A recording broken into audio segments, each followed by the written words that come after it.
All right, we are back after a 1-week hiatus here on the Football Lounge with Mark and Dan to wrap up our divisional previews for this upcoming season, and this will soon follow with our playoff predictions episode going to drop tomorrow on Wednesday. So if you're listening now on a Tuesday, we will have that for you tomorrow ahead of Thursday night's season opener. The Chiefs versus the Lions. And Mark, we just had some news break 2 minutes before we started this recording that Travis Kelce hyperextended his knee in practice, and now his status for the game is in doubt. But obviously, there's good news to that in the fact that he hasn't already been ruled out, meaning this clearly isn't super It would, serious. yeah. But would be a hindrance to the Chiefs nonetheless to start the season off against the Lions without their number one receiver. Yeah, you think this Lions offense is going to score points, and I think that the Chiefs get to score with them. And so, listen, Travis Kelce is the key that makes that engine run, especially because there are no big name wide receivers on that Chiefs offense. So, bad news for Kelce, bad news for Chiefs fans to start the season. But the good news, the silver lining is, like you said, doesn't look like it's anything serious, and that is huge. Well, and if you play fantasy football, and allow me to plug the For Fantasy Sake podcast here on the For Frequency Sake podcast network, of course. If you took Travis Kelce, you most likely didn't take a backup tight end, or at least one that you were planning to start week hit one. The waiver wire. Yeah, you're gonna have to be on your toes for this week, folks. So make sure you get those lineups set. But I don't want to bury the lead anymore. We have a special guest joining us for the AFC NFC North preview show. Of course, Mark, a diehard Chicago Bears fan, myself, a diehard Pittsburgh Steelers fan, both in the AFC and NFC North, respectively, there. But we are joined by a familiar name, but not a familiar face to the show. It's another Hespen, but this time it is Phil Hespen. Phil, welcome to the Football Lounge with Mark and Dan. Hello. Thank you for having me. You buried the lead college football star. College football star, of course. Yes. No. Long time ago. The Drake Bulldogs could have used him on the defensive line this weekend. They got, 55-7 against North Dakota?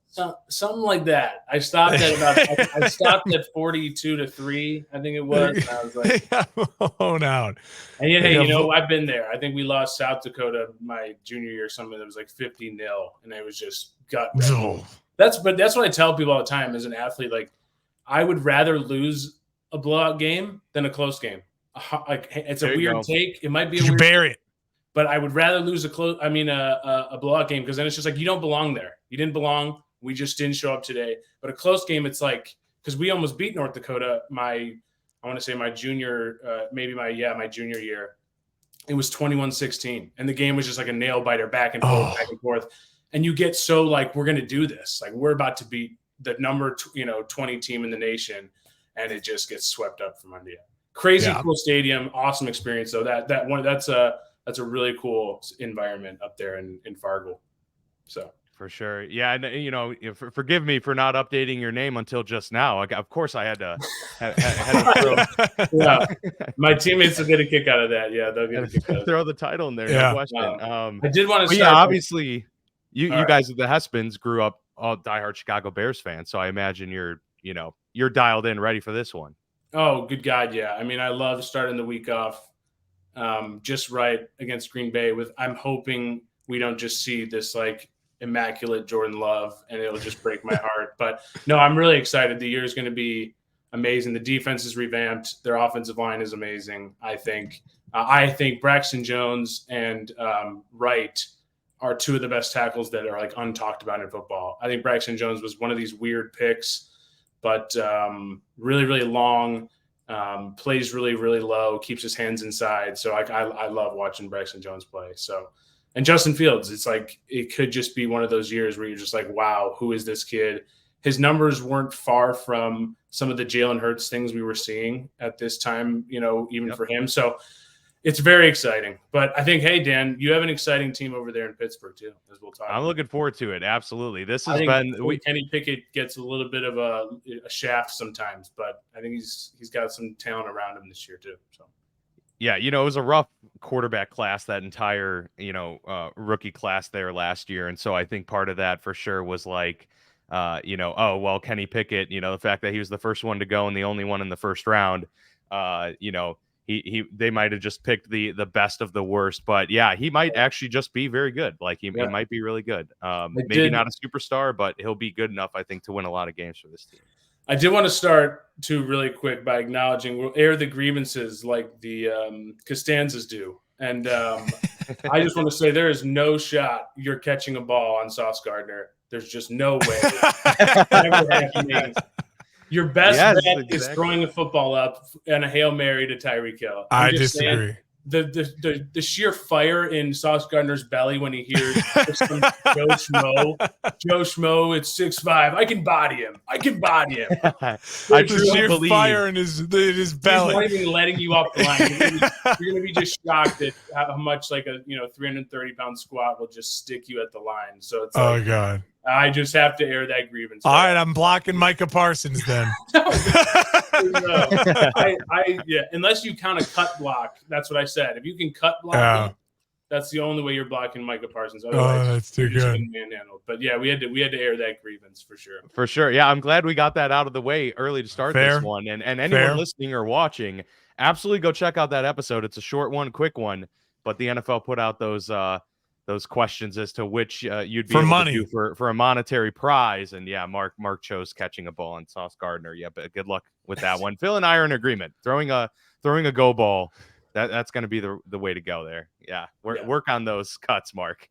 Gonna, maybe get some artificial knees in there. I know in fourth grade, I was Mr. Arm and you were Mr. Hands or whatever it was. That might sound weird in most social circles, but it was all about catching, footballs. But like, let's be real here. This guy's not letting you off the line. I'd leave with no money. That's fair. That's all right. An experience and no money. None of them I'd make any money doing them all. So we are looking forward to this one, Phil, because obviously with the allegiances that we have here on the show, we had to save the North for last year. So really looking forward to this one and glad you can join us for this. So Mark, if you as we have established here on the show, we can kind of let you go off and running, and we'll do the AFC since you guys are both NFC North guys. We'll save the best for last there, but let's go with the AFC North. I'm curious to see what your projections here are. And again, we're not doing records. We're just doing division standings order, and we will have the records and playoff predictions coming up tomorrow. But yeah, Mark, take it away.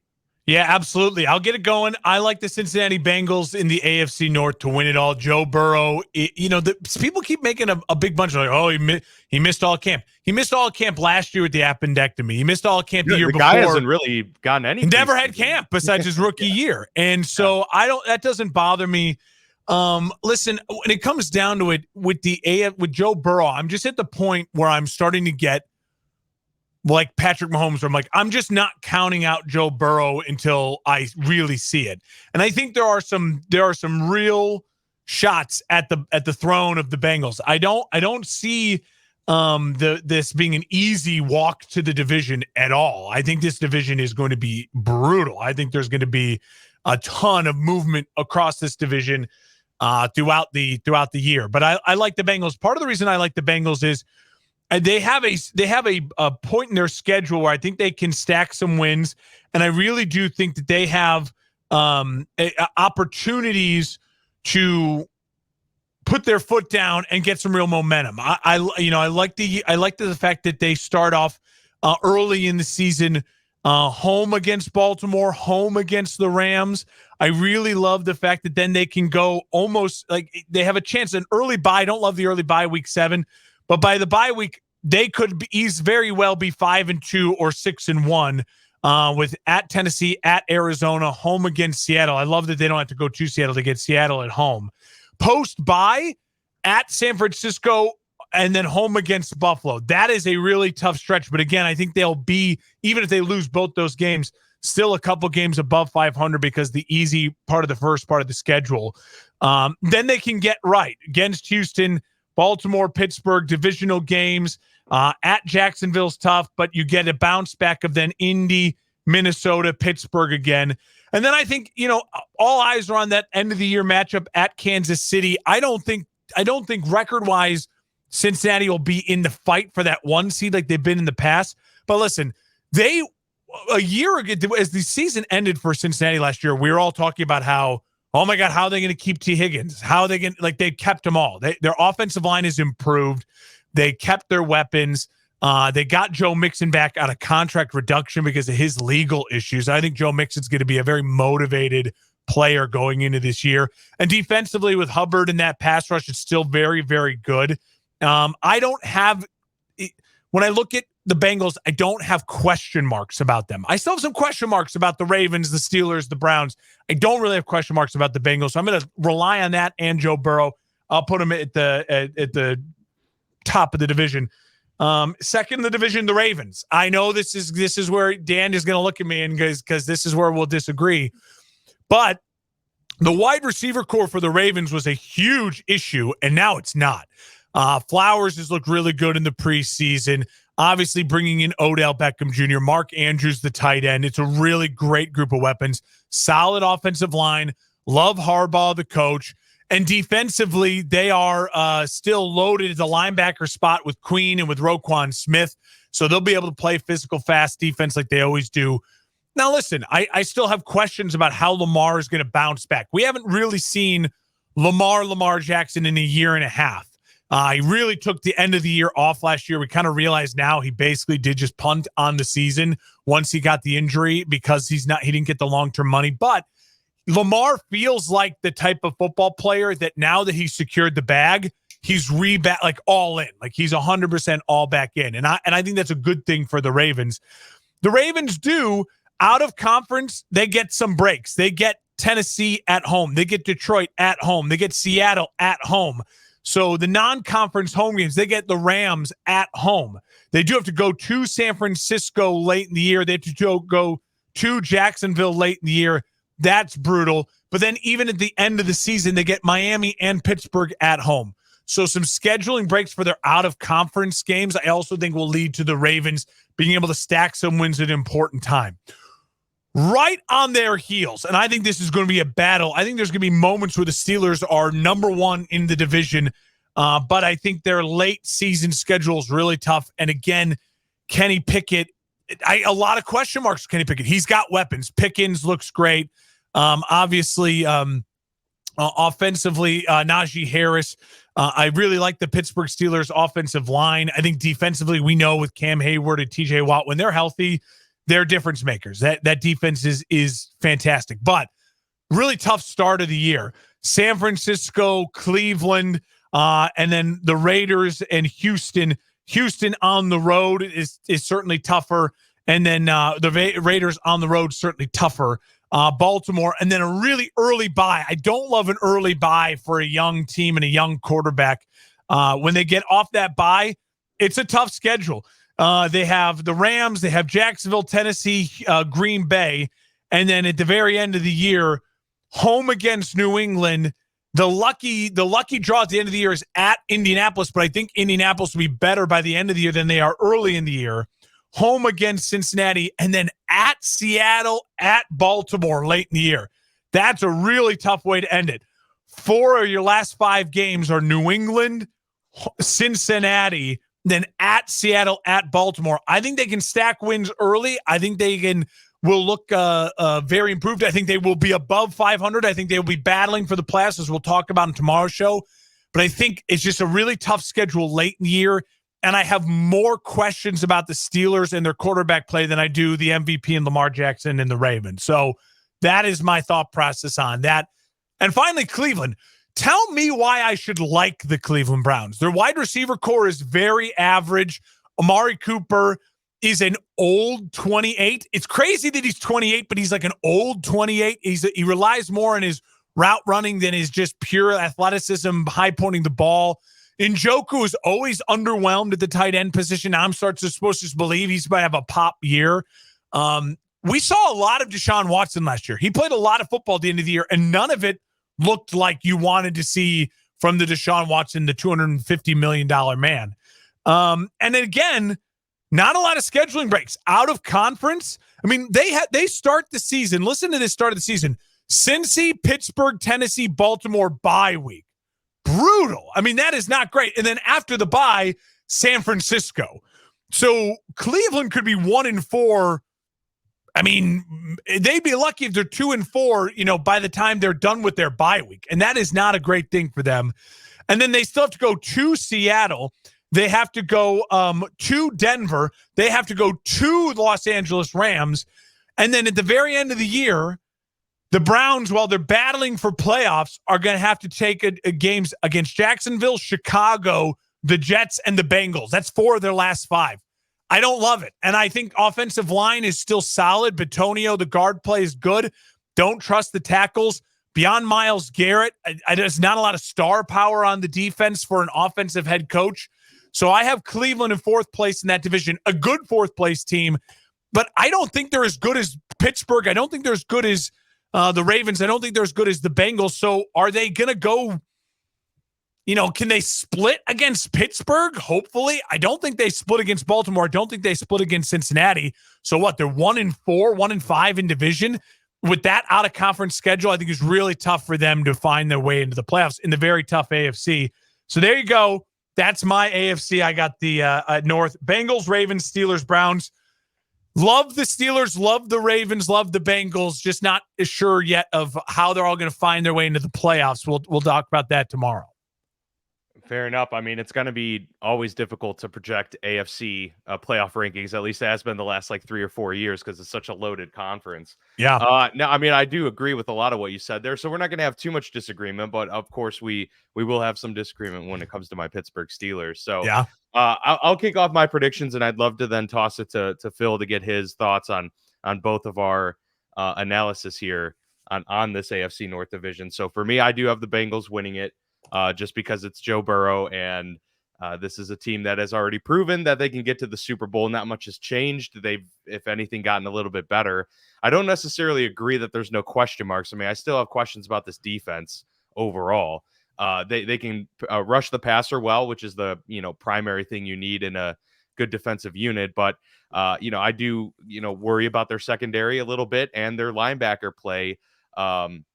Hasn't always been, up to par with maybe their contemporaries, even the contemporaries in the division. So, those are the only real question marks I have. But the point is well taken that it's still the Cincinnati Bengals, and the fact that they can put up 35 points a game at any given point throughout the season is enough to say, yeah, this is going to be another elite unit and an elite group overall.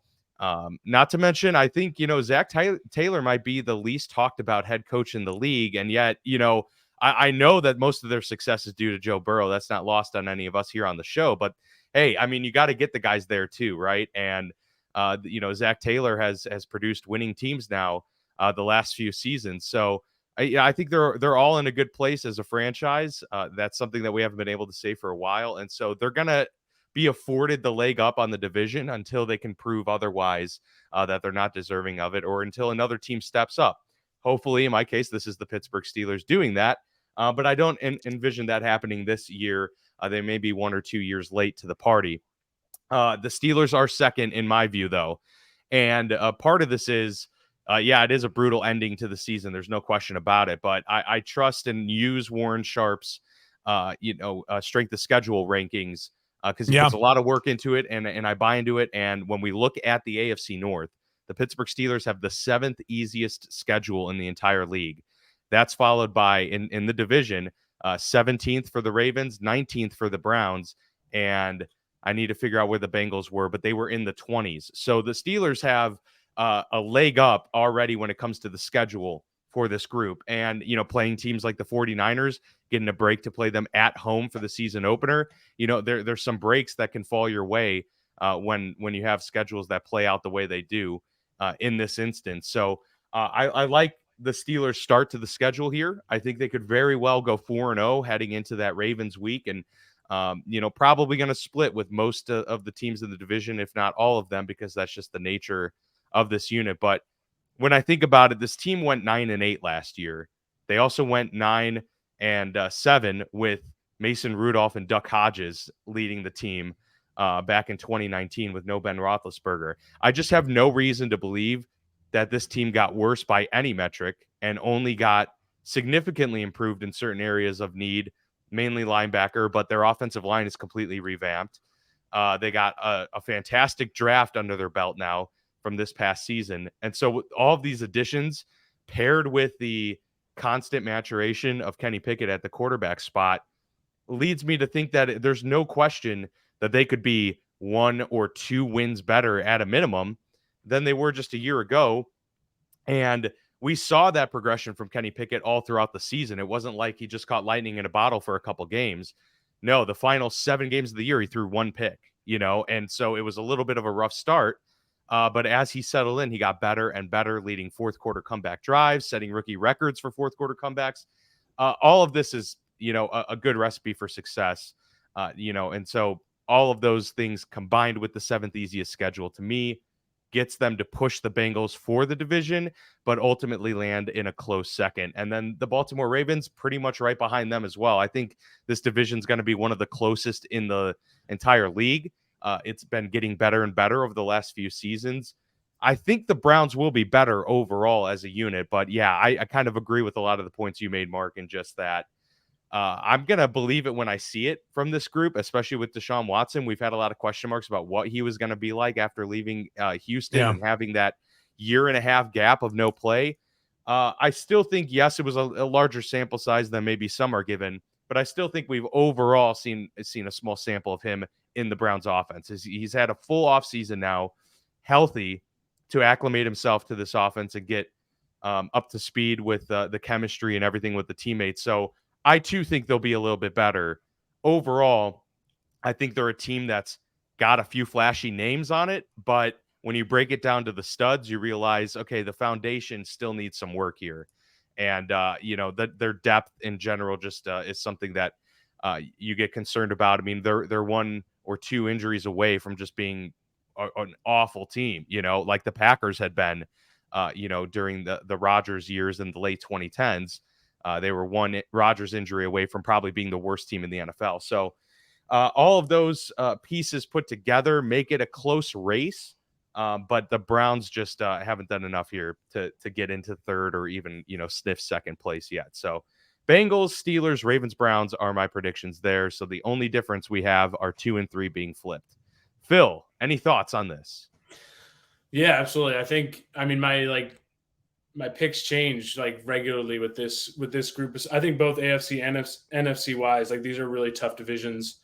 I'm glad we didn't do records because I think that was even more difficult. Okay, they're all within 7 to 10 and 11 and 6. I could see that happening, and I could see and that's the crazy thing is thinking about. We were talking about Deshaun Watson MVP not too long ago. This guy is he is an absolute stud. You see some of the balls he can put on. Their defense pretty filled with some studs. I like looking at both offense and defensive line, and you talk about Myles Garrett, Zadarius Smith. He's not a slouch. Oh yeah, Zadarius Smith.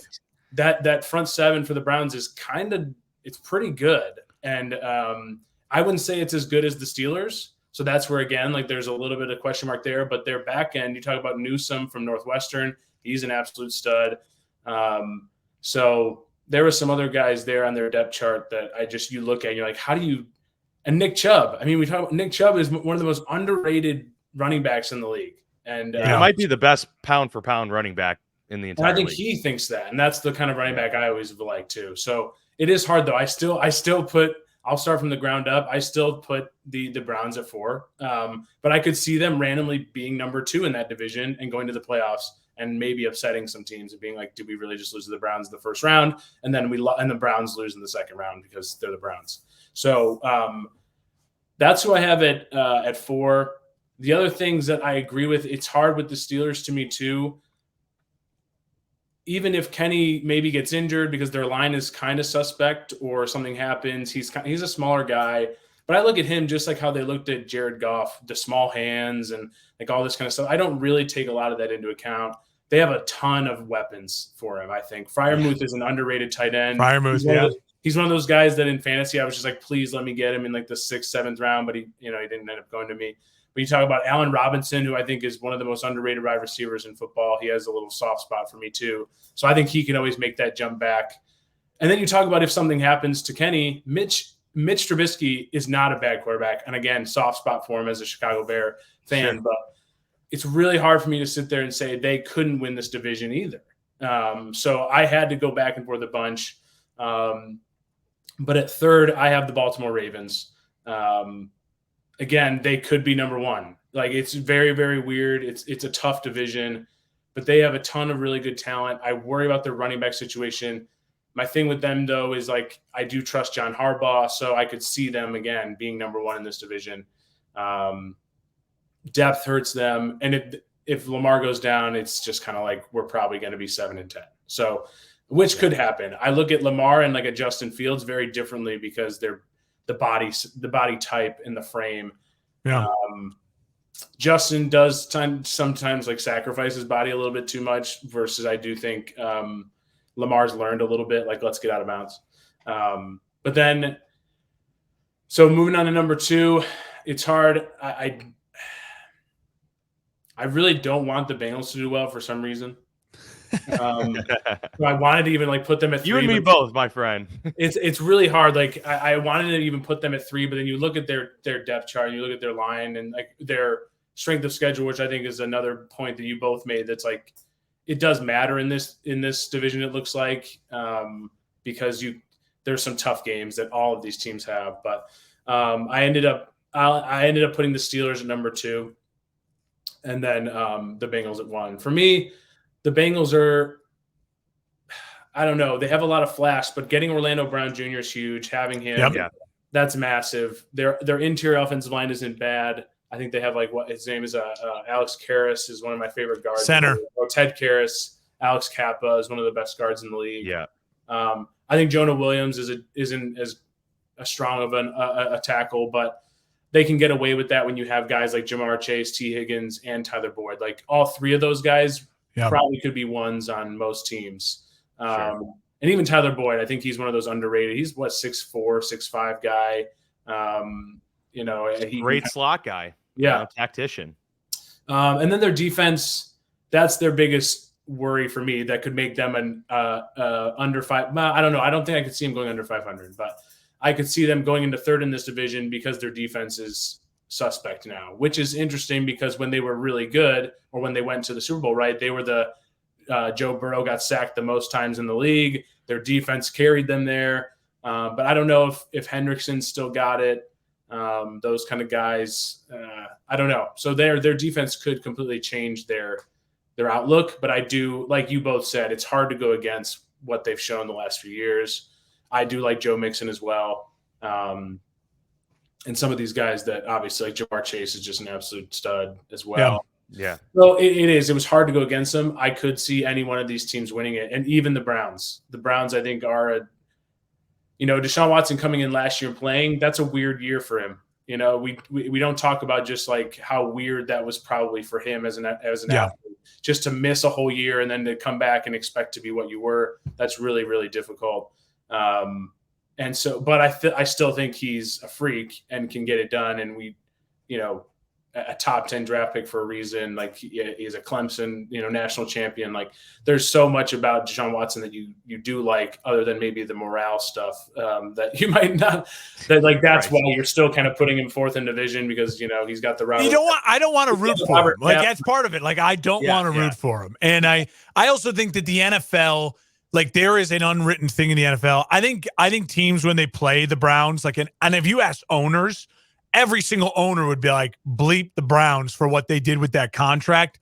Like everyone, like it's almost like this kind of like beat the Browns. You know what I mean? Kick the Browns in the teeth. So maybe the Browns can rise. Maybe the Browns can rise above that, and like it's us against the world type of thing. But we'll see. I do agree they may be the most talented 4th place team that I predicted by far. So we'll have to see. But we can move on now to the NFC North. Yeah. Hey, I want to mention one quick thing because I think I did skip over the Ravens during most of my talks there. I just want to say that I think they're going to be really good late in the year. But with a whole new offensive system with Todd Monken, I question their acclimation to this right away. And all right. That's fair. And given that their ending to the season so difficult, like, yes, you want to be at your best at that point in the year, but it also coincides with them having their like toughest slate. So Yeah. I think it might be a little bit too little too late for them at the end of the year to like push for that division title. And then, to put a bow on it, Joe Burrow is the best overall quarterback in the division. So it makes sense to give them the nod there. So yeah, let's go to the North. And if you guys want, like, I can give my North predictions, NFC North predictions first, and then kind of toss it to you two, the Bears. Sure, go for it. Things off. Okay, for sure. So I actually think we'll have some agreement here. I'm interested though to see like how the bottom of this division shakes out for the two of you. I have the Lions winning it. I mean, I think they're kind of riding this trajectory right now. That's not going to be stopping. Now maybe they will end up plateauing, kind of like maybe not as great of a plateau as the Bills, but I've obviously predicted on the show here that the Bills have plateaued and are now potentially going to. Yeah, he picked the Bills third in the AFC East. Third in the AFC East. I do. They're a team that's too shaky for me. I could see it. I could see it. Yeah. I think Josh Allen has a big hype around him, and I think you're at a point with McDermott where you're like, we need maybe some more offensive mind here. True. I'm not convinced that you can win Super Bowls without having some semblance of a run game, and that run game not just being your quarterback. Like the Chiefs don't run the ball well, but what they do is run game alternates with the screen. They're the best screen team in the league, and they're situationally can run the football. Sorry, but they can. They're situationally sound. Yeah, I think Aaron Rodgers might take that division. He might go 12-5, and they might be, the number 2 team in the league. That's what Dan had. That's what Dan predicted. Yeah, and I don't. We're on the same wavelength. I don't discount Tua and the Dolphins. They're weird. It's a weird team, but you could also just see them being a 10-7 team and being number 2 in that division. And the Bills could be third. That doesn't surprise me totally.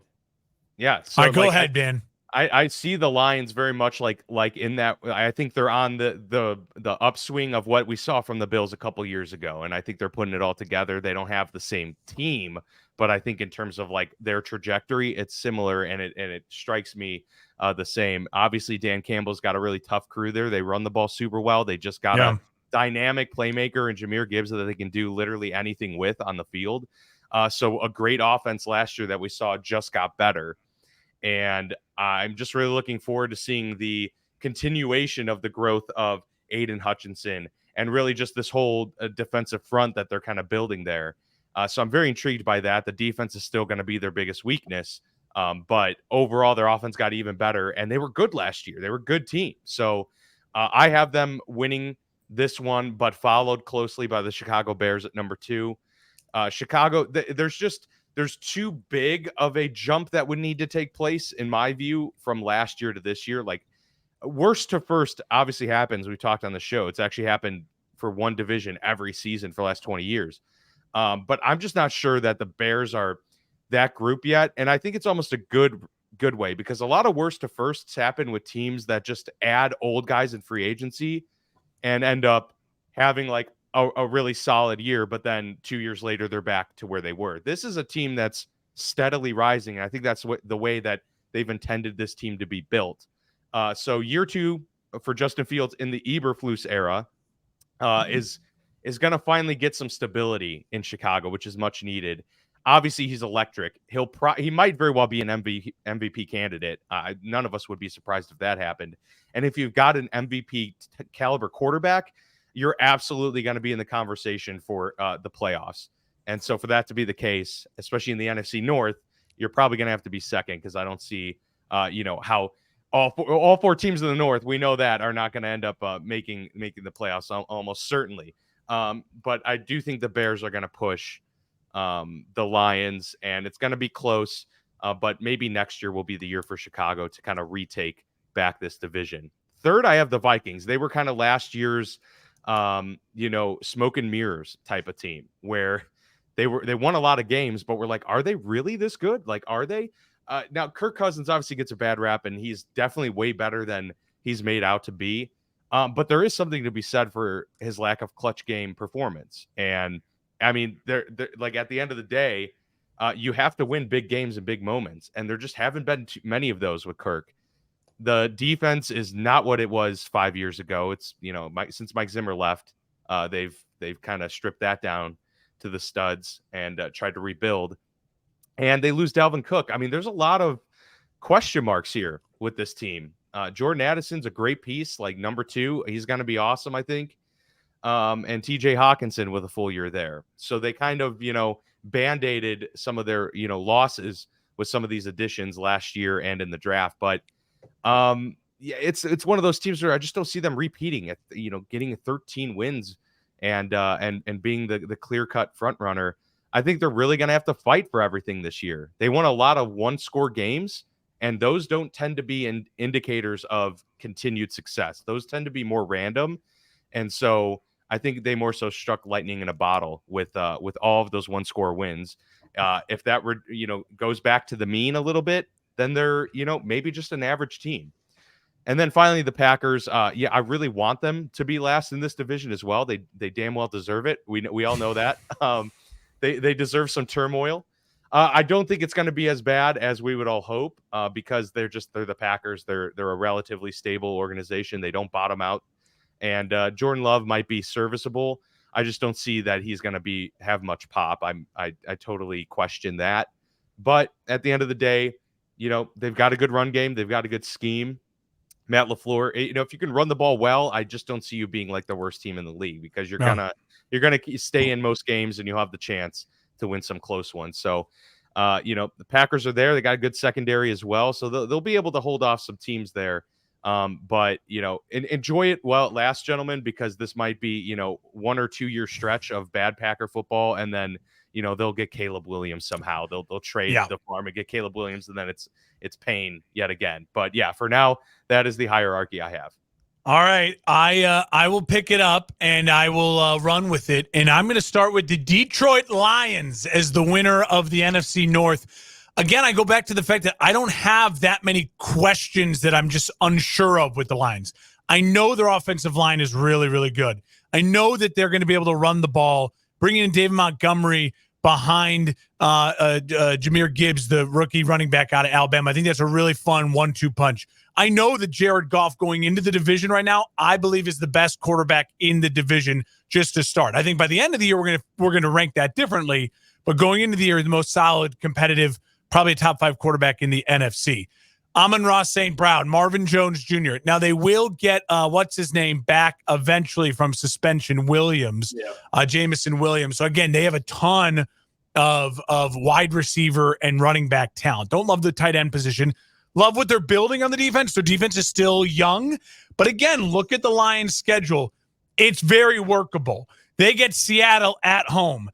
They get out of division. The NFC North plays the NFC South. That should be the Lions, the Bears, and the Vikings could go 4-0 against the NFC South. They all could stack wins. They're all better, in my opinion, the Bears, Lions, and Vikings than anyone in the NFC South. You could stack wins there.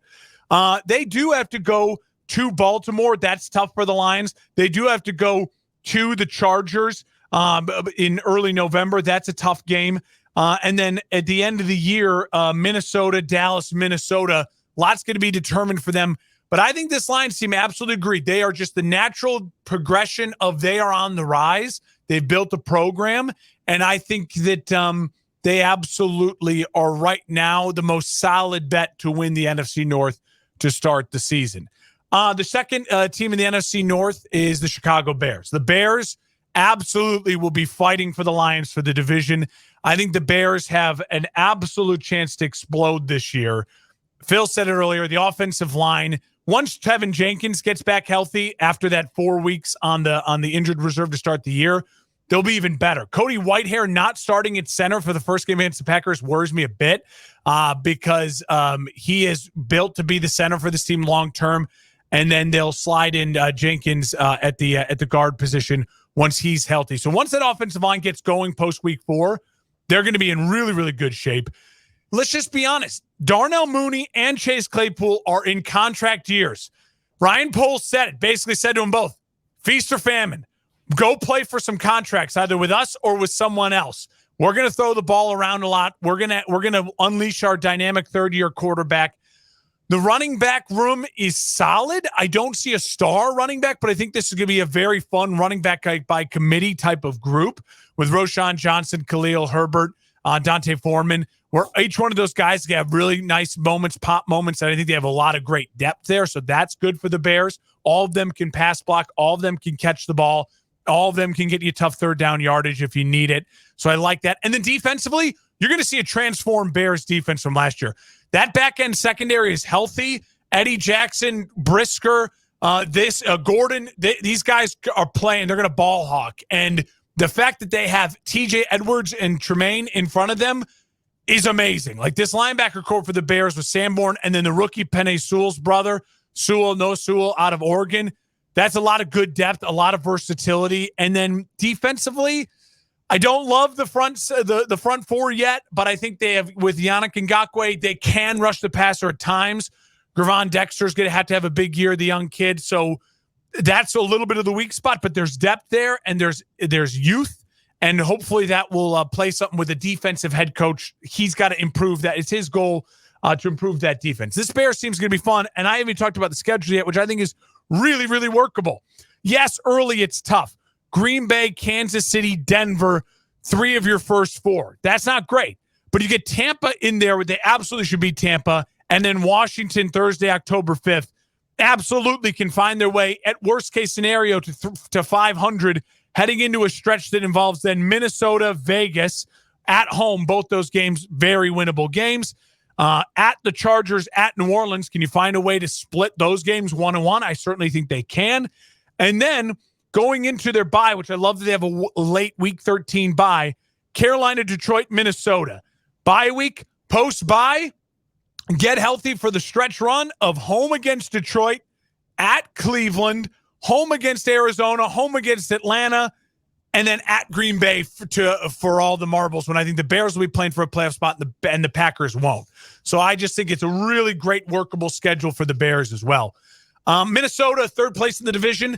Listen, Minnesota won 13 games last year. I think they're going to take a step back. I still think they're going to be a double-digit win team.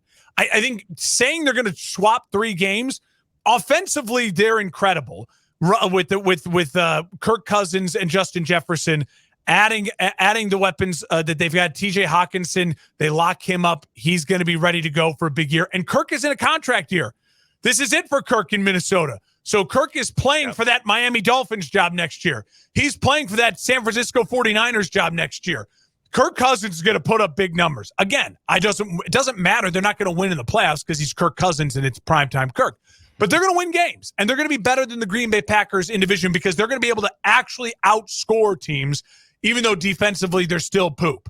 And so I think Minnesota has some breaks in their schedule, which will help them as well. They got to go to Philly, but it's early in the year. They get the Chargers and the Chiefs at home. They get the Niners at home. They have a late bye, and then post-bye Week 13, like the Bears, Week 13 bye, at the Raiders, at the Bengals. They can find a way to win one of those games, and then they host Detroit, host Green Bay, and then they're at Detroit. They'll be battling for the playoffs at the end of the year with 3 big divisional games. Finally, the Green Bay Packers. Again, for me, it comes down to I just have the most questions about the Green Bay Packers. If in a year from now we're talking about Jordan Love being a star quarterback and he was amazing and great, would it shock me? No. But Christian Watson and Romeo Doubs, they came on and looked like good players with Aaron Rodgers, right? So I just don't know. Are they good players or was that Aaron Rodgers making them look like good players? They have a solid offensive line, but it's aging. They have good running backs. They have a defense that is Jair Alexander and Smith, but not a lot else beyond that. And a head coach that we've only seen him with a Hall of Fame quarterback.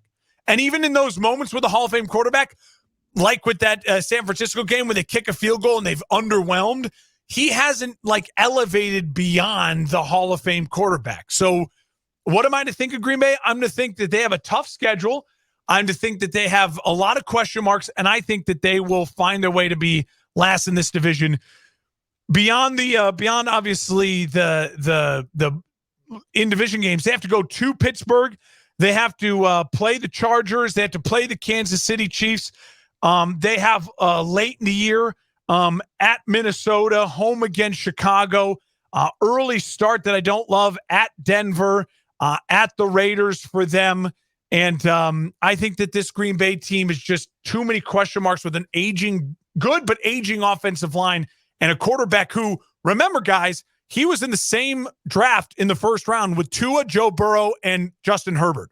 We know what those guys are and what to expect. Here we are. Those guys seem like veterans, and Tua's almost out of the league if he gets another concussion, and we finally get to discover what Jordan Love is. I think that just means we know what Jordan Love is.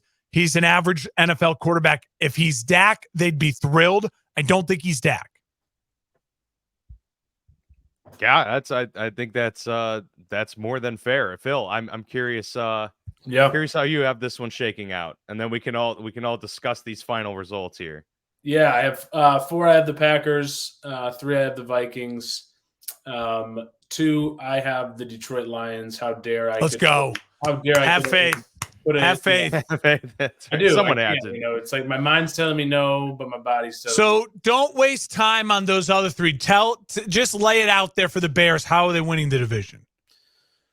I think they shock a lot of people. I think this receiving core is not. I don't know. Claypool on the Steelers was a very talented receiver, so I think he can get back there. He's a big body, so he's a red zone guy versus Mooney and Moore, who are just really finesse and can get open. So you have options, and I think regardless, even Cole Kmet is kind of this like, do I know yet? I think Tanyan's going to have a big year. I think Tanyan will have a big year. And Mercedes Lewis. Yep. In that guy. Yeah. I think they're going to do it's going to be a very simplified offense for Justin Fields. I think Getsy is a really smart mind. He did it really well with Rodgers, and I know he can replicate a lot. But then, yes, the offensive line's like, what do we know? Cody Whitehair to me I think he's done. I think he can't move. So that's where I'm really excited about Dan Freeney coming in. But you look at their offensive line in general, this is the first time I felt like there's actually depth. Like there's because you need it across every position. We've seen that now with the talent that is in the league, the talent that's coming from college now into the league. You have to have depth, whether it's offensive line. It's not 5 anymore. You need 6, 7, 8 guys sometimes. We saw that with the Chiefs, even when they won the Super Bowl. Like you need to have guys that can just come in, fill gaps. And I think Larry Borum is an untalked about name that'll probably get a starting job somewhere. Who's going to be a backup for the Bears. Dan Freeney, who is a starter for the Jets not too long ago. So Nate Davis, one of the best guards in football. And now he's on the Bears. He was a great pickup from the Titans this offseason. Yeah. And so I think and then the defense, the front 7 is pretty damn good in my opinion. I mean, even the young guys they drafted. I think the defense is going to win a lot of games. And I think Justin Fields can bail out of maybe a young offensive line or a new offensive line because they haven't worked together. But Lucas Patrick's a stud at center, playing with some guys that now have some hair on their chest from playing for a year. I think Darnell Wright is going to come in and play right away and just shock some defensive ends. I mean, the footage of him alone just manhandling Anderson over there. Will Anderson. It's like I think there's going to be some defensive ends and then in the NFC North that are like, okay, this kid can play. And yeah, damn. I'm an old defensive end now. You talk about the Packers D line. There's some of these older guys, Dean Lowry. It's like he's going to get bullied, I think, a bit. And so the Vikings too. They're old. I know they won 13 last year. I know we talk about Kirk Cousins being the number one, even like the best quarterback in the NFC, which is weird. But I just think he's going to fall short. Their offense can only take them so far. Offense to me now, it seems like most teams can score. I just feel like a lot of teams are going to put up numbers. We're seeing it more and more. It's like the NBA too, right? This is entertainment, so that they want that to be the case. They want to see 40 points a game. Yeah. They want to see the fantasy numbers and the Caesar Sportsbooks numbers. So I think there's going to be a lot of scoring. So I'm not worried if I'm the Vikings. Like, they can score points, great. So can everybody else. What defenses show up? I think the Bears have some guys that are unheard of with like Jack Sanborn. But then you have dudes that have showed it. Ngakoue, Tremaine Edmonds, TJ Edwards, Jalen Johnson is I think going to be a star in the league as a corner goes. Kyler Gordon's another guy that just could be like, who is this guy from Washington? Washington corners have shown up, and I really like him. And then Tyreek Stevenson, I think it is, from Miami. There's like some young guys they picked up. So I think they're back. Eddie Jackson is a little bit older, so there could be some big plays that happen against him. But I just can't go against my Bears. I just can't do it. So I will just say this, and this can kind of wrap it up for us. I think to me, and I'll get you each of your guys' thoughts on this real quick. Week 1, I always never try to overreact to week 1, but Bears-Packers week 1 in Chicago, I hate to say it, but it is in order for me to like feel great about where the Bears are at, it is not only is it a must win, it's like a you got to win that game. Like, it is. Yeah. If it's tight and it's a late and it's like, oh, the Packers blow it and the Bears win, will I be happy? Yes. But the way these teams are built right now and the way the trajectories are, the Packers going in there and hanging 35 on the Bears and the Bears scoring 17 and bumbling around. Yeah. It honestly may send me to my grave. Like, I don't know what I would do. If and I love Justin Fields' mindset, but if I look at that game and at the end of the stat line is Justin Fields has a worse game than Jordan Love, it's like, that's heartbreaking to me. You know, it is. He has to come in year 3. It's terrible. He has to come in year 3 and say, you know what, Jordan Love, you may be. I think Jordan Love is a lot more talented than we're expecting. Him in college was freakish when you'd watch some of those Pac-12 games or Utah State. State. Was it still the WAC then? I don't even remember. Yeah. But like they were up late watching him play. He was like, okay, this kid can like sling it. And but if I'm Justin Fields and that game gets away from me and I lose that game to a Jordan Love Packers, not an Aaron Rodgers Packers. It's a mental thing. Exactly. It's a mental thing. It's pretty heartbreaking. So I think the Bears just have a better feel going into that game versus the Packers. Like you both said, the question marks going into any game. It's like versus the Bears, it's like there's question marks for sure, but there's at least so much talent that they should be able to recover into maybe a bad start first half kind of thing. No, I think the Bears are going to come out and I think they're going to stomp them. I really do. I think they're going to stomp them. I think DJ Moore, Claypool, Mooney, that tight end groom from there, and defensively, I think the Bears have a better defense than the Packers right now, and I think they'll make plays. It's at home. Good weather this weekend in Chicago. 17-7 at half, Bears up. Yeah. And that, I mean, people don't think about like Robert Tonyan and Mercedes Lewis coming into into a locker room, knowing that other locker room, that actually does affect things. Like it helps. It helps. It matters. Yeah. So, but yeah, Dan, what do you think about those Bears? How do you feel? No question. No, yeah, I think they're the team that in this division in particular could be the one to surprise everybody and and win it. I just don't see Minnesota doing it. I don't see Green Bay doing it this year. But the Bears could be potentially a team to go and somehow win 12 games. I don't think it's going to be that electric of a swing. I think they're a year removed from like kind of pushing into that territory. But I mean, there's the most optimism for both Detroit and Chicago that I can ever remember at the same time. So and I think it's deserved. And I think it's fair. Like but both of these teams, could be running the show for the next decade, and it wouldn't surprise me at that point. And I skimmed over Detroit, but they are like, and it's hard. They're another like soft spot in the heart for like, one of those teams, and they're hard to go against. But I just feel like maybe it is time for Jared for a change. I think Jared Goff will have a good year. Maybe it's a big year for Jared. It's a big. He's got it. Like he wants to keep this job going forward. He's got to get them to the playoffs. That offensive line is scary. They're really, really good. I just couldn't pick them against my Bears. I'm ranking them. It's just too hard. But it is. It's like they probably will not surprise and take that division. But I just feel like there's a good feeling around the Bears going into the year. So definitely is. Yeah. Hey, well, thanks for joining us, man. This was fun. Yeah. Appreciate it. Yeah. Thank you to the Hespens for having us here and for enjoying some friendly banter here with the AFC NFC North preview predictions. Check out that show coming up tomorrow as well for the full playoff predictions, and then we'll have Thursday Night Football to begin the NFL season. Stay tuned. But for now, this has been the Football Lounge with Mark and Dan.